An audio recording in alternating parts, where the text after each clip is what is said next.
Hey, welcome back. I hope everybody's having an awesome month of December.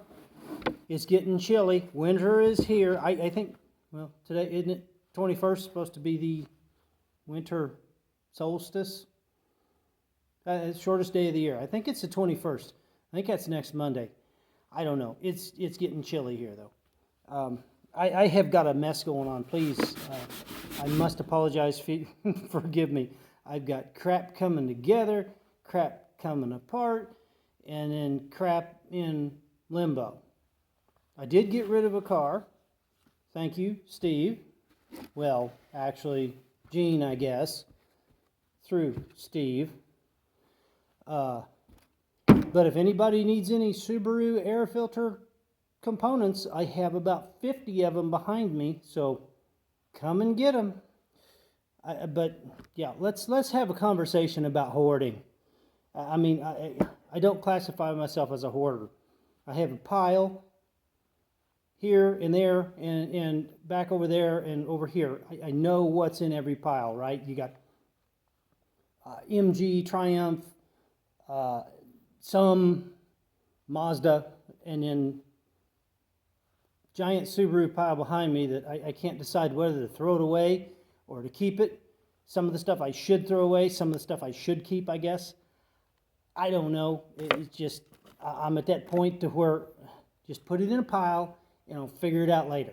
I don't want to throw something away and then 6 months later say, hey, I really needed that. Is that hoarding? I don't know. But well, here, for instance, what's this? I mean, nobody knows. I think this is a push rod for a master cylinder on a big truck.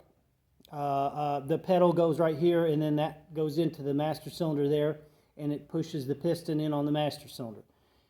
But why it's here, I don't know. Maybe I'm going to take all of the destroyed Subaru parts and turn it into a piece of artwork or something. I got no idea. Just, I got stuff. And I think it's time to get rid of it. Maybe they have a group like AA, except for hoarders, like HA, Hoarders Anonymous. Maybe that's what I need to do. Because I don't drink enough to have a drinking problem. But I'm going to drink today. I have this. It's been in the fridge since, I don't know, Sunday maybe. And I need to finish it. I'm going to try. Oh my gosh, freezing cold. So I'm going to make, still on the health kick, I think. I'm going to try to stay healthy and make a screwdriver out of my, did I open it? I think I opened it. My Wood Hat Blue Corn whiskey. Oh yeah, that's always good. This is a composite cork. You see that? So you can put it in there and it won't dry out and you won't lose all your booze. Let's get a little shot of that in there. And some OJ. And we'll have a toast to our health. It's Christmas time. Now, I don't know. I wanted to do a Christmas video, kind of a message, a very important message. Christmas is important to everybody, right? But I'm going to go ahead and do it now. I missed the trash can. Everybody tends to commercialize Christmas. Christmas has become so materialistic that our society anyway, right? We've lost the meaning, or most of us have lost the meaning. It's all about going to Walmart and fighting the person next to you over the big screen TV or something. And I don't know when it started. Was it 2000 something? I don't know. Early 2000s, maybe late 90s, started having the Black Friday sales the day after Thanksgiving. It was just, that's when it all started. And it turned south, you know. It all turned into something about saving a buck rather than the real meaning of Christmas. And you know, now they don't even have Charlie Brown Christmas special on mainstream TV. You gotta turn it on to public broadcast to see it. And in here anyway, because of Kansas City, it was kind of a big hub for Charles Schulz. They ran Peanuts on the front page of the Kansas City Star ever since I can remember. I think they quit doing it about 5 or 10 years ago, which was just a crying shame. But maybe the people running the company ask for too much money. I don't know. We don't know the logistics behind it, but it's just a shame to lose something like that, something that has meaning. And the Charlie Brown Christmas special always has Linus sitting there talking about the Star of Bethlehem and all that, and the trek across the desert, the 3 wise men, which it's depicted that way. Jesus was actually born in the fall because the Romans had their lottery, which they called it the lottery, but it was like when they go out and do a head count of everybody, the census. It was similar to that. And then they would base taxes upon that and everything else. Romans were so into keeping track of numbers and logging everything. They're big about logs and big about ledgers. That's really important to them. They were going to that area so that they could,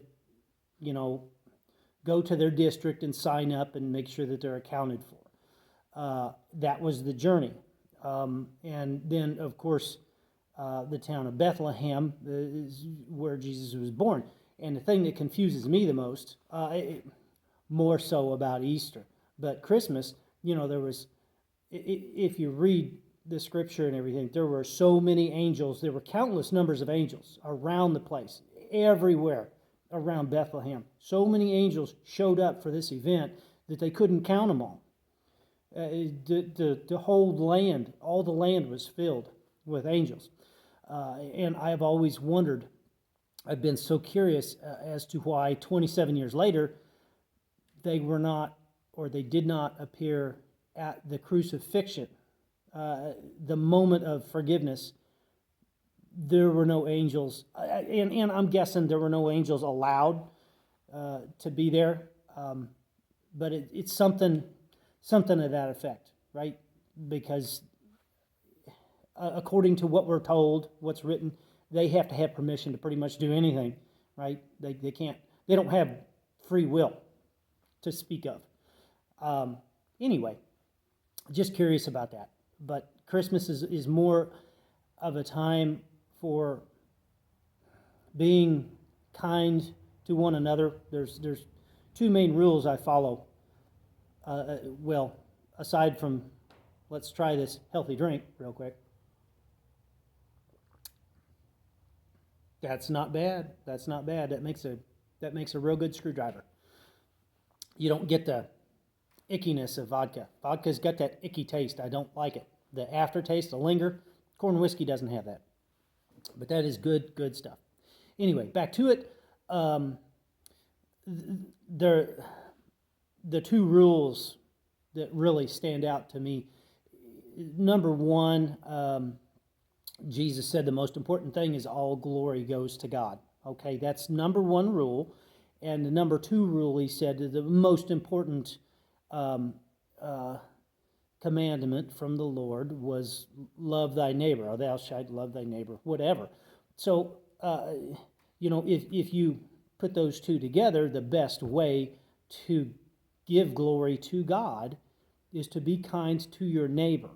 So I just to put it out there, that old man down the street that's shoveling his driveway, pull over, stop, get out, help him out. You go to I don't, but everybody goes to the damn Starbucks coffee. Got to have their morning coffee. They'll go to Starbucks, spend $8.75 on a cup of coffee, right? Standing in line, lady in front of you, your card's not going through, ma'am. I'm sorry, and she's trying to figure things out. Just tell the dude, hey, put it on my bill. I will take care of it. Pay it forward. That's always a good thing. But being kind to those around us is very important. And it's not, it's not about the deal. It's not about saving the dollar. It's about helping those around us and being kind and respectful to those that we're in company with. They don't have to be our friends. I got a lot of people that aren't my friends, trust me. But regardless, we still got to treat one another with kindness, dignity, respect. That's the way to, I suppose, live, not just today, but year round. You just want to get right with the man, the guy upstairs. There's not an explanation why. It needs no explanation. It's a requirement. So in the time of Christmas, in the spirit of Christmas, I just, think it's important to know that we have to act in a better manner, or try every day to be better. I know I'm not a real good dude, for sure, but I was out. I had to run a car up to Brother Brian's, and I rolled off the highway, and there's a dude on the side of the road with his flashers on. I was, okay, I'll drop this car off. I'll come back, because it's only 5 minutes to Brian's house from where I exit. Come back, and he's still there. So I pulled over and get out, and I was like, man, I was fully expecting to load this guy onto my truck and get him down to the truck stop or to the shop or maybe even over to Brian's. I said, what do you need, man? He says, oh, dude, black guy had all of his belongings in his car, apparently come down to Kansas City to maybe try to move with some family members. Didn't work out, headed back to Chicago. And he's 30 minutes from Kansas City. And his car's not moving. Higher than a kite. I mean, anyway, he's like, oh man, I just had to tune up, and it was running, and it just cut out on me, man. The motor will start and run, but I push down on the pedal, nothing happens. I was like, I'm going to help you out. So I said, you mind if I take a look? And I had no intention of charging him any money, nothing, just get him on the road. Yeah, man, sure. So I opened the door, hit the key, fired right up, put my foot on the pedal. I felt a spring, but the motor didn't do anything. It just sat there and idled. And I was like, okay, I should be able to fix this. I know what this is, for the most part. I popped the hood, and it's a 280Z engine, inline 6-cylinder, sitting sideways, and it's got a little throttle deal on the backside that the cable hooks up to, and then a rod going down, and it pulls on the rod, and the rod opens the butterfly down below. I was like, oh, I've worked on these before. I know exactly what's wrong. The little plastic piece had popped off, a little round knob, and the button had popped off of the button. Well, I just got some wire together. I didn't have any zip ties. Wired it all up. Again, I wasn't going to ask him for any money. I was like, that ought to get to Chicago, have a safe trip and everything. He shook my hand and handed me $30, and I just, felt inclined to shake his hand back and follow it up with a hug. It's kind of odd. I mean, depends on who you're talking to. I got a buddy, Pat's a good friend. He's a hugger. And of course now, with everything that's going around, but you walk up, you don't know if you're going to shake his hand or hug him, but sometimes he'll come in, kind of a big guy, rah, kind of like a bear, and you're like, oh, okay, we're doing this. Anyway, that was, out on the road, somebody's broke down. I generally stop to help them, and never ask for anything in return. If you don't expect anything, then you're never let down. I didn't want anything. If it had been some other guy, he'd called a tow truck. Of course, tow truck drivers got to make their money too. I would have towed him. I don't care. I would have towed him for free. I'm not going to tow him to Chicago, but up the road a little bit, or to a mechanic's place, or over to Brian's, so maybe Brian could fix it. But it wouldn't have mattered. I wouldn't have asked for any money. And the world seems to revolve around money. And I know this year, it's been trying for a lot of people. They've had to spitball it and see what sticks just to get some income. Help those people out. If you got money, help a brother out. If you got skills, help somebody out. Somebody needs to put a roof on their house and they just don't have the money to do it. Pitch a hand, pitch in a hand, help them out, or buy them some shit. I don't know, but there's lots of ways to do it. Every time you miss an opportunity, if you walk on by, and that missed opportunity, it turns into something that could have been so much more important to the person on the receiving end. And it comes back, you feel good about it. You don't need to be rewarded, for helping somebody out.